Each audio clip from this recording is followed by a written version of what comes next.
Isaías capítulo 6, vamos a leer del versículo 1 al 8. Isaías 6, del 1 al 8, dice así. En el año que murió el rey Usías, vi yo al Señor sentado sobre un trono alto y sublime, y sus faldas llenaban el templo. Gracias. Por encima de él había serafines, cada uno tenía 6 alas, con 2 cubrían sus rostros, con 2 cubrían sus pies, y con 2 volaban. Y el uno al otro daba voces diciendo, Santo, Santo, Santo, Jehová de los ejércitos, toda la tierra está llena de su gloria.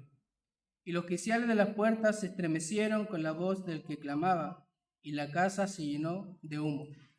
Entonces dije, ay de mí, que soy muerto, porque siendo hombre inmundo de labios y habitando en medio de pueblo que tiene labios inmundos, han visto mis ojos al Rey, Jehová de los ejércitos. Y voló hacia mí uno de los serafines, teniendo en su mano un carbón encendido, tomado del altar con unas tenazas. Y tocando con él sobre mi boca, dijo, he aquí que esto tocó tus labios, y es quitada tu culpa y limpio tu pecado. Después oí la voz del Señor que decía, ¿a quién enviaré? ¿Y quién irá por nosotros? Entonces respondí yo, heme aquí, envíame a mí. Oremos al Señor. Padre Celestial, en esta hora queremos ir delante de tu presencia, Señor, dándote gracias por tu palabra. Y queremos pedirle, Señor, que en esta hora tu palabra pueda tener cabida en nuestros corazones, que podamos ser impactados, Señor, de la misma manera que fue impactado Isaías, Señor. Ayúdeme, Señor, asístame en esta hora y que usted pueda trabajar en el corazón de mis hermanos, que el Espíritu Santo pueda hacer una obra transformadora en nuestras vidas, Señor, y que podamos conocer más sobre el Dios Santo. En el nombre de Jesús les damos gracias. Amén. Amén.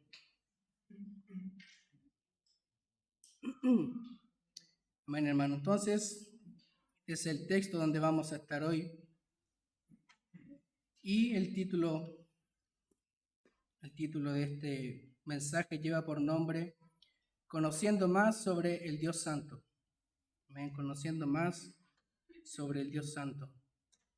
Muchas veces nosotros vemos a Dios como un genio de la lámpara, ¿cierto? Que muchas veces frotamos y esperamos que esté a nuestro servicio. Hay personas que están en contra del cristianismo, en contra del mensaje del Evangelio, porque muchas veces te dice que el Evangelio incita al odio.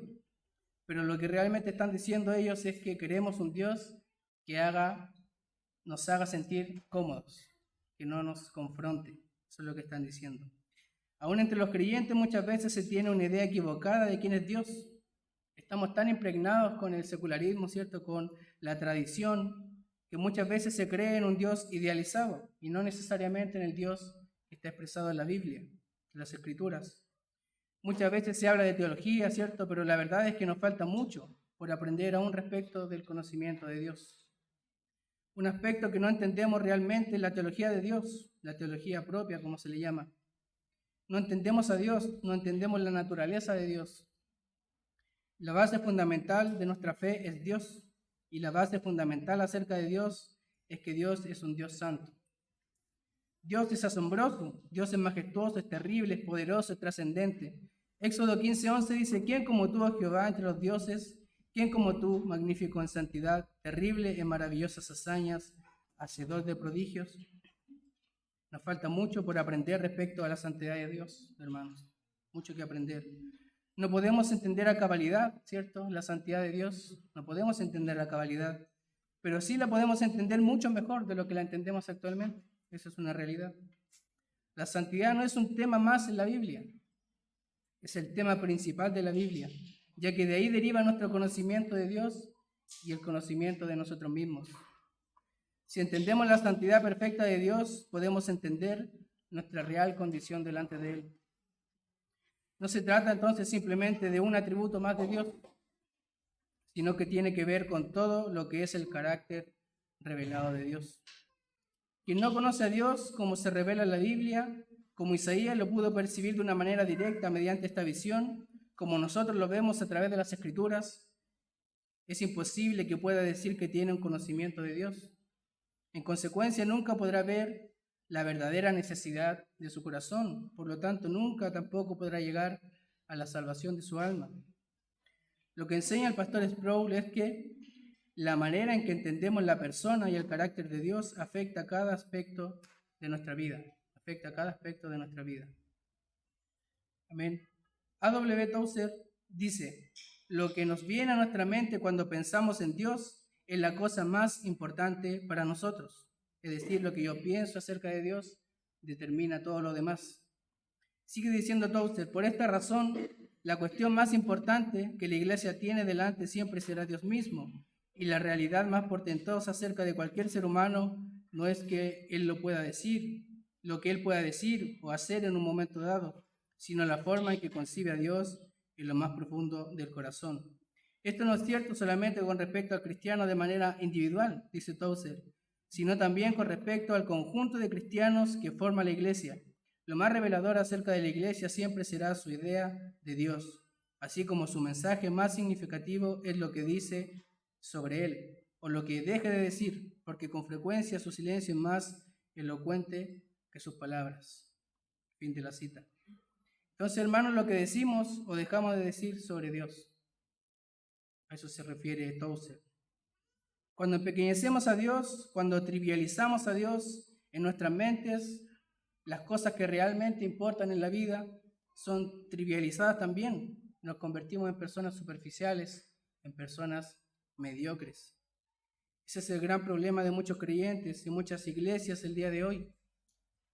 No tenemos una idea suficientemente elevada de quién es Dios y consecuentemente no somos dominados por una pasión por Él que nos arrastre todo lo demás a un segundo plano. Tenemos una distorsión en nuestra lista de prioridades porque tenemos un mal concepto de Dios. Es por eso, hermanos, que necesitamos pasar por una experiencia similar a la que describe en Isaías, lo que describe Isaías. Necesitamos experimentar el trauma de ver a Dios, una experiencia traumática. No necesariamente una visión, pero sí una experiencia similar a la que tuvo Isaías. Una experiencia que impacte nuestras vidas, que impacte tanto nuestra vida que no sigamos siendo los mismos. Ahora, respecto al contexto histórico de este pasaje, nosotros vemos y sabemos que Isaías fue un profeta. Fue un profeta para algunos, el mayor profeta de Israel. Fue un hombre que fue un estadista. Fue un hombre quien habló en nombre de Dios a la gente común y corriente, pero también que habló a los reyes de ese tiempo. Era conocido en el palacio, ya que era un asesor de los monarcas. Profetizó durante el reinado de 4 reyes diferentes. Este fue un tiempo de crisis, un tiempo de gran caos en la nación. Había decadencia moral, donde el pueblo de Dios le estaba dando la espalda a Dios. En el reino del norte, ¿cierto? En el norte de Israel fue llevado cautivo por los invasores, y en el reino del sur, Judá fue atacado por Asiria. En los días de Isaías vino un rey que, a diferencia de los demás, presentó cierta influencia, cierta bondad, cierta excelencia. Su nombre fue Usías. Isaías fue llamado para que tuviera un ministerio de predicación de la palabra.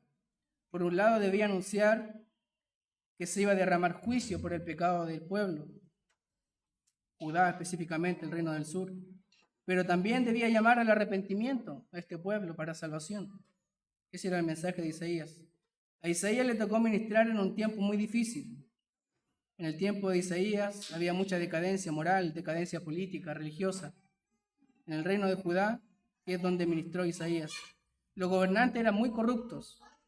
El pueblo se había apartado de las escrituras y ya no estaban prestando atención a la ley del Señor. Sus nobles y poderosos cometían gran impiedad. Era una nación que se había entregado a la idolatría y había abandonado su fe y el culto a Dios conforme a su palabra.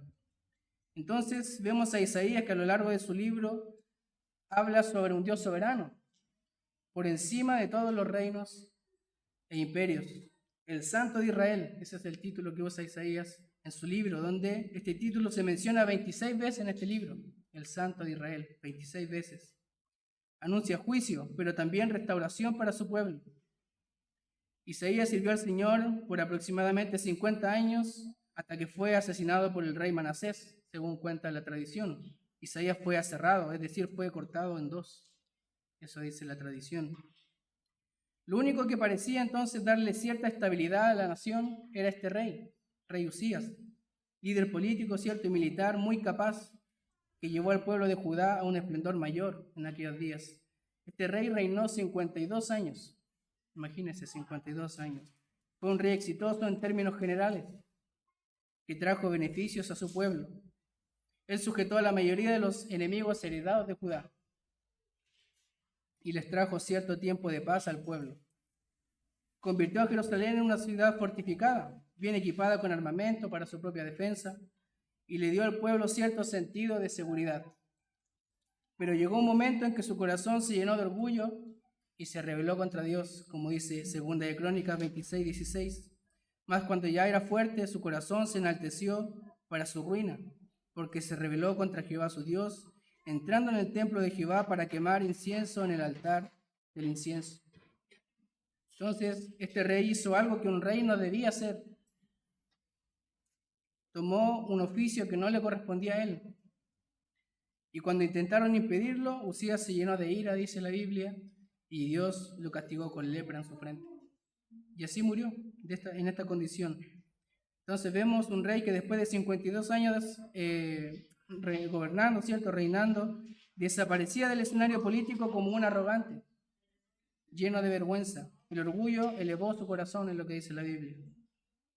Cuando él murió apartadamente, hubo cierto sentimiento de pánico que comenzó en el pueblo. Esta seguridad que este rey le había dado comenzó a desplomarse. Usías había muerto.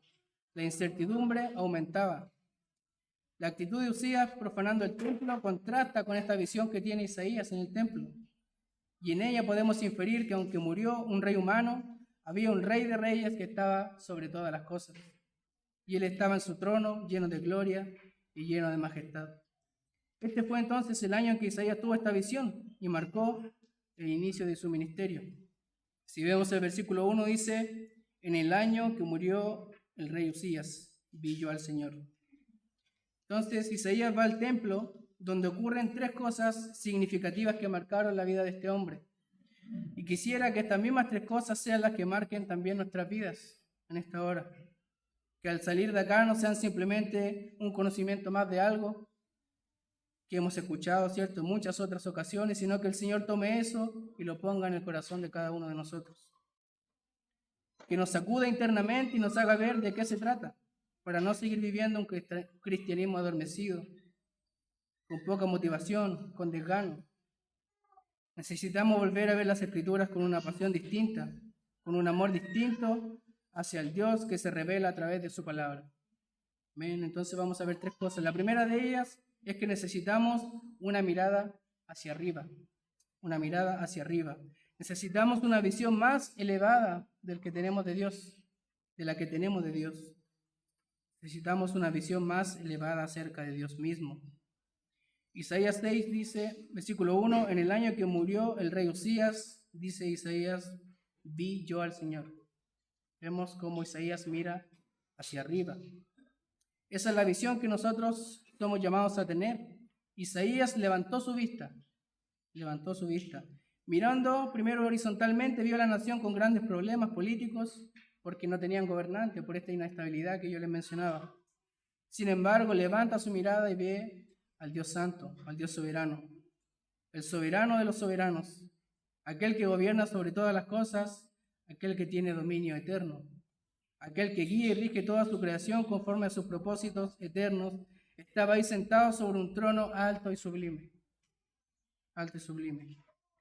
La palabra Señor usada aquí significa amo, significa dueño. Viene del hebreo Adonai y hace referencia a su soberanía.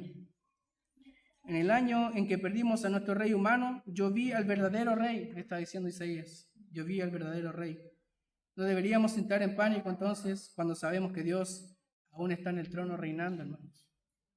Cada uno de los detalles de esta visión tiene la intención de hacerle ver a Isaías la suprema exaltación de Dios, de este Dios soberano, de todo lo creado. Ve al Señor sentado sobre su trono, Él no ha dejado su trono. Además de la soberanía de Dios, Isaías también es testigo de la majestad, es testigo de la plenitud de Dios. Si se fija, dice, y sus faldas llenaban el templo. Sus faldas llenaban el templo. Es decir, el borde de sus vestiduras, el dobladillo, el ruedo de sus ropas reales llenaba el templo.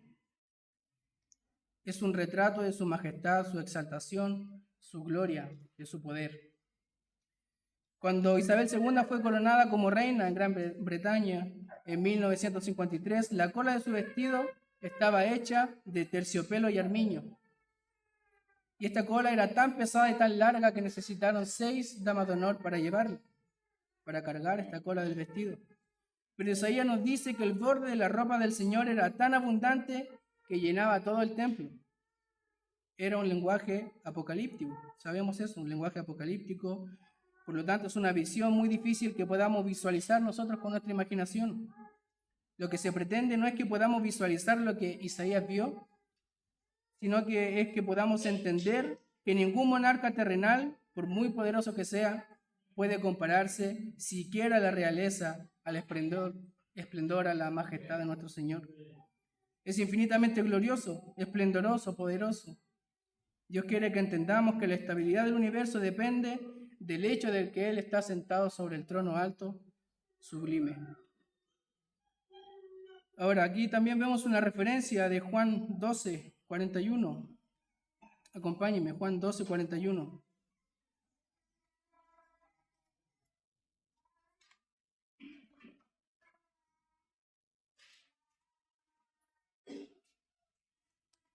Juan 12, vamos a leer del versículo 36. Estas cosas habló Jesús y se fue y se ocultó de ellos. Pero a pesar de que había hecho tantas señales delante de ellos, no creían en él, para que se cumpliese la palabra del profeta Isaías que dijo: Señor, ¿quién ha creído nuestro anuncio? ¿Y quién se ha revelado y a quién se ha revelado el brazo del Señor? Por esto no podían creer, porque también dijo Isaías, y aquí citando el capítulo 6, cegó los ojos de ellos y endureció su corazón, para que no vean con los ojos y entiendan con el corazón y se conviertan y yo los sane. Versículo 41. Isaías dijo esto cuando vio su gloria y habló acerca de él. Cuando vio la gloria de ¿quién? La gloria de Cristo, y habló acerca de él. Entonces, hermano, acá en esta visión vemos una cristofanía, es decir, Cristo revelándose de una manera preencarnada. Es una aparición de Cristo aquí en Isaías. Vemos el trono celestial, que es el único trascendente. Allí se sienta el Rey del universo, el soberano, el Adonai. Cuando conocemos al Señor del universo, que se revela en su palabra, y luego lo vemos en la cruz, particularmente muriendo por nosotros, allí nosotros entendemos de qué se trata todo, el por qué y para qué existen todas las cosas. No necesitamos un conocimiento intelectual de Dios, todos necesitamos ver y conocer tal cual y cómo se ha revelado Dios en las Escrituras. Todos debemos tener una visión íntima, una visión traumática con el Dios de la Biblia. No se trata del cumplimiento de rituales o de involucrarnos en el activismo religioso. Se trata de una experiencia personal, una experiencia permanente, consistente con el Dios del universo. Eso es lo que necesitamos, una visión como la de Isaías. Una mirada hacia arriba que cambia la perspectiva de cómo interpretamos la realidad, que cambie también nuestras prioridades en la vida. Luego vemos en el versículo 2, dice, por encima de él había serafines, cada uno tenía 6 alas, con 2 cubrían su rostro, con 2 cubrían sus pies, y con 2 volaban. Ahora nos podemos preguntar nosotros, ¿qué son los serafines? Aparentemente son un cierto grupo de ángeles cuyo llamado personal y diseño por Dios consistía en atender la santidad de Dios. Este es el único pasaje de la Biblia donde vemos a los serafines. El pastor Sugel dice, quítense de su mente la idea de bebés rechonchitos con alas. Esa es la idea que muchas veces uno tiene de los ángeles, pero esa idea debemos quitarla de nuestra mente. La palabra serafín proviene del hebreo saraf, que en el original transmite la idea de ardiente o ardiendo o quemar. También se refiere a algo fiero, algo temible. Por lo tanto, debemos sacar esas ideas que tenemos en nuestra mente de ángeles. Por ejemplo, en número 21:6, cuando dice, y Jehová envió entre el pueblo serpientes ardientes que mordían al pueblo. La palabra que se traduce como serpiente ardiente, es la palabra serafín, es la misma palabra.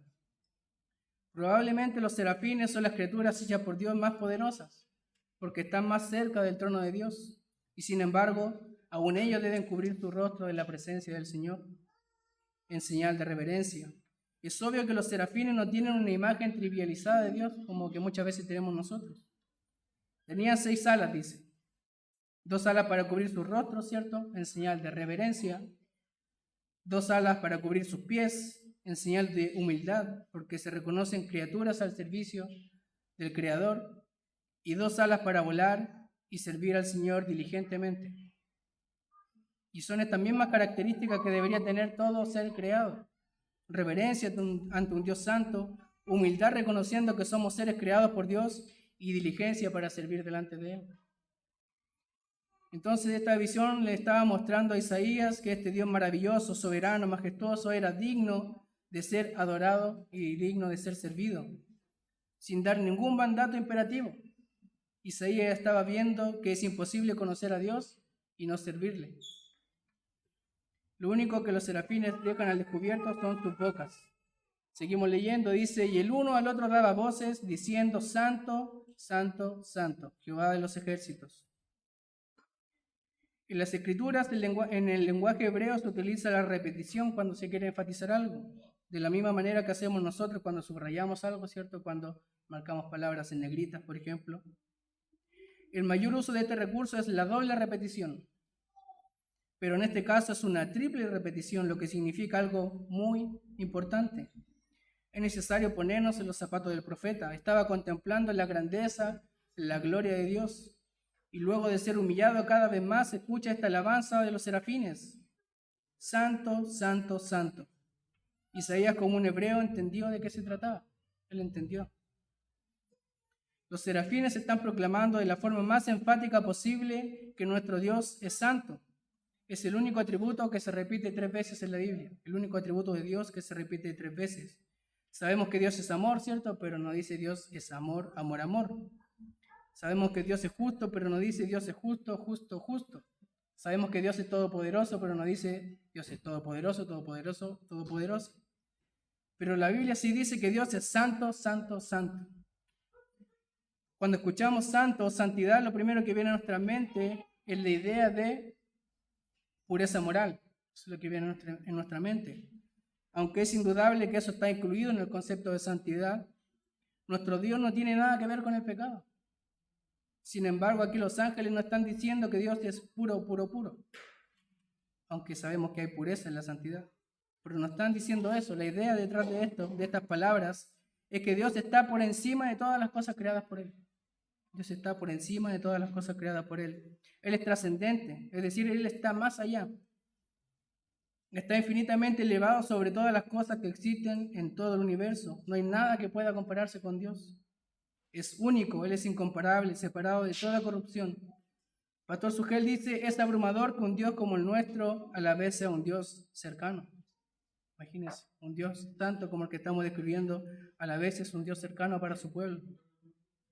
Entonces, hermanos, la ausencia de nuestro entendimiento claro de la santidad de Dios es la razón de nuestra superficialidad, de nuestro egoísmo, de nuestra desobediencia. Tú no vas a valorar la presencia de Dios si tú no entiendes quién es Él primero.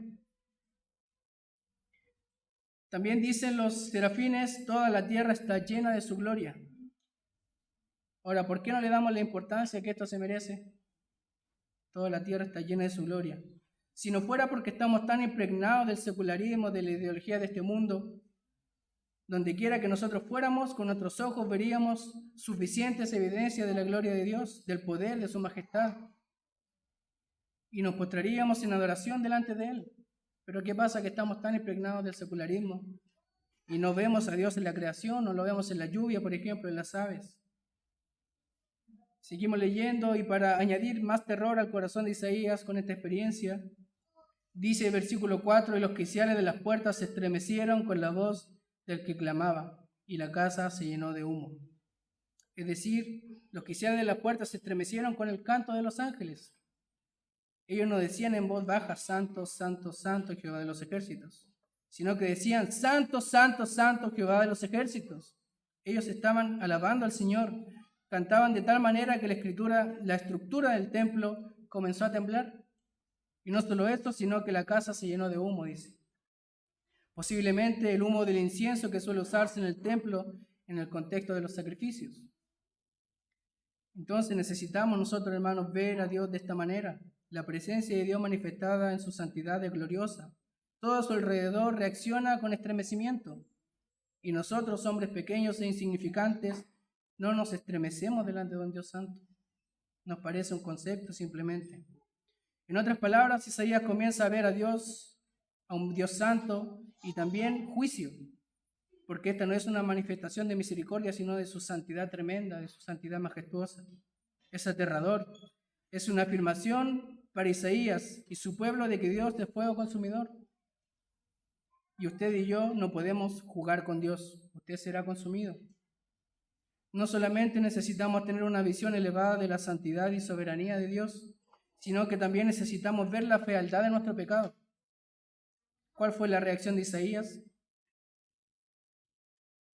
Y aquí vamos al segundo punto que vemos en esta visión, que es una mirada hacia adentro, una mirada hacia sí mismo, una visión de sí mismo. Versículo 5. Entonces dije, ay de mí, que soy muerto. Esta expresión no es solo una señal de desesperanza, aunque sí hay desesperanza en esta frase, pero es mucho más que eso. En el Antiguo Testamento los profetas daban oráculos, es decir, predicciones de acontecimientos futuros, y podían ser oráculos de bendición o de maldición y juicio. Cuando se decían oráculos de bendición, generalmente se utilizaban palabras como bienaventurado, ¿cierto? O bendito. Y en cambio, cuando se daban oráculos de maldición o juicio, se utilizaban esta expresión de ay, los ayes conocidos en la Biblia. Entonces los profetas los usaron. Varios profetas usaron esta expresión. Jesús mismo lo usó en Mateo 23, cuando dijo, ay de vosotros, escribas y fariseos. Y los mismos ángeles de juicio en Apocalipsis lo usan. Y vemos a Isaías también en capítulos anteriores anunciando juicios sobre los habitantes de Judá. Si usted me acompaña ahí mismo, Isaías capítulo 5, verso 8, dice, Isaías, ay de los que juntan casa a casa y añaden heredad a heredad hasta ocuparlo todo. Aquí vemos el materialismo que había en esta sociedad. También versículo 11, hay de los que se levantan de mañana para seguir la embriaguez, que se están hasta la noche. Vemos también borrachera en el pueblo. Versículo 18, hay de los que traen la iniquidad con cuerdas de vanidad y el pecado como coyundas de carretas. Entonces vemos aquí a un profeta de Dios que ya no está anunciando maldición sobre su pueblo, sino que está anunciando maldición sobre sí mismo. Está reconociendo su condición delante del Dios Santo. Y él está diciendo, ay de mí, que soy muerto. Él tiene una visión de sí mismo. Y hermanos, ¿cuánta necesidad tenemos de eso mismo nosotros? Muchas veces cuando hablamos de santidad empezamos a mirar hacia afuera, ¿cierto? Empezamos a ver que no soy tan pecador como mi hermano, como mi vecino. Vemos el pecado de los demás tan claro a nuestros ojos. Criticamos lo que otros hacen, vemos la mancha de los demás. Muchas veces miramos hacia afuera para justificar lo que hay acá adentro y para ocultar lo que hay en nuestro corazón. Pero cuán difícil es ver nuestro propio corazón, hermano. Cuán difícil. Cuando Isaías vio la gloria de Dios, lo que le saltó a la cara fue su propio pecado. Ese es el resultado de entrar en contacto con el Dios vivo y con el Dios verdadero. Ay de mí que soy muerto. Otras traducciones dicen perdido estoy deshecho. Esa es la palabra hebrea. Ese es el significado, estoy deshecho. Isaías se sintió deshecho, no porque percibió su pequeñez delante de un Dios majestuoso, ante la grandeza de Dios, sino porque percibió su iniquidad ante estar frente a un Dios 3 veces santo. Él vio su iniquidad. ¿Qué otra cosa podemos sentir nosotros ante un Dios santo, hermanos, ante la presencia de Dios? Ninguna otra cosa. Entonces, el estremecimiento de las cosas inanimadas no era nada en comparación con el estremecimiento que estaba sintiendo Isaías en ese momento. Él dice, yo soy un hombre inmundo de labios. Él dice, yo soy un hombre inmundo de labios. No está diciendo mi pueblo, no está diciendo mi vecino, mi hermano. Está diciendo, yo soy un hombre inmundo de labios. Y habito en medio de pueblo que tiene labios inmundos. Isaías usa la expresión que los leprosos debían anunciar en voz alta. para que los demás supieran que ellos tenían esta enfermedad y se apartaran de ellos. Eso lo vemos en Levítico 13:45. Los leprosos debían gritar, inmundo, inmundo, para que su pueblo supiera que ellos estaban con esta enfermedad. Es la misma expresión que está usando Isaías acá. Él se está considerando un leproso moral a sí mismo. ¿Tú te ves a sí mismo como se ve Isaías? ¿Como un leproso moral? ¿O eres de los que va por el mundo enjuiciando a las demás personas? Enjuiciando a todo el mundo menos a ti, como si fueras superior. Isaías ahora puede ver su condición. Está mirando hacia sí mismo. La santidad de Dios produjo en Isaías un claro entendimiento de su real condición delante de Dios. Y eso entonces es lo que necesitamos nosotros, hermanos. Isaías no podía esconderse ni negar un hecho real. Él era un pecador y estaba ante la sublime presencia de un Dios santo. Este es el principio del Evangelio, porque si alguien no entiende cuál es su verdadera condición delante de Dios santo, nunca podrá decir que es un hijo de Dios. Necesitamos entender esto. Una persona no va a poder llegar a los pies de Cristo mientras reciba solamente información. Él necesita la visión del Dios santo para caer a los pies de Él y pedir misericordia. Si no entendemos la santidad de Dios, no entendemos nuestra propia pecaminosidad. Es imposible. Ay de mí es una expresión que denota angustia, dolor, aflicción extrema por la impureza de su ser ante un Dios profundamente santo. A.W. Pink dice, Dios es tan alto sobre nosotros que el pensamiento de su majestad debería hacernos temblar. Su poder es tan grande que la comprensión del mismo debería aterrorizarnos. Dios es santo de modo inefable, su aborrecimiento al pecado es infinito, y el solo pensamiento de mal obrar debería llenarnos de horror. Dios es temible en la gran congregación de los santos y formidable sobre todo cuantos están alrededor de él, dice Salmo 89:7. Entonces, hermanos, debemos sacarnos de esa idea que muchas veces hemos creído y se nos ha enseñado de que no debemos temer al Dios santo. Siempre se dice, no, es un temor reverente, pero no. Es un Dios que debe aterrorizarnos, porque nuestra condición lo amerita. El pastor Sproul también dice, Isaías se arrastraba gimiendo por su vileza. Todas las fibras nerviosas de su cuerpo temblaban mientras buscaba dónde esconderse, orando que de alguna manera la tierra lo cubriera, el techo del templo lo sepultara, o algo, cualquier cosa lo librara de la santa mirada de Dios, pero no había dónde esconderse. Él estaba allí desnudo y solo frente a Dios. Y eso es lo que necesitamos, hermanos, en nuestra vida. Darnos cuenta de que no se trata de una rutina de nuestra relación con Dios, sino de saber con quién tenemos esta relación, con un Dios santo. La vida de Isaías fue transformada, su ministerio fue diferente desde que él se encontró con el Dios santo. Pero gracias a Dios que la visión no termina ahí, hermanos. La visión que tuvo Isaías en el templo es lo que sirve de trasfondo para resaltar la gracia perdonadora de Dios, y eso es lo que nos lleva al tercer punto, una mirada hacia la cruz. Una mirada hacia la cruz. Y usted pudiera preguntarme, pero hermano, ¿dónde aparece la cruz acá? Yo no la veo. Versículo 6 dice, y voló hacia mí uno de los serafines, teniendo en su mano un carbón encendido, tomado del altar con unas tenazas, y tocando con él sobre mi boca, dijo, he aquí que esto tocó tus labios, y es quitada tu culpa, y limpio tu pecado. El texto nos dice que Isaías pidió perdón al Señor. No sé si usted se ha puesto a pensar en eso. Isaías no le pidió a Dios que lo perdonara. Él simplemente reconoció su pecado, reconoció su condición, en una actitud implícita de arrepentimiento. Y Dios, que se deleita en perdonar, le manifestó de inmediato la gracia del Evangelio.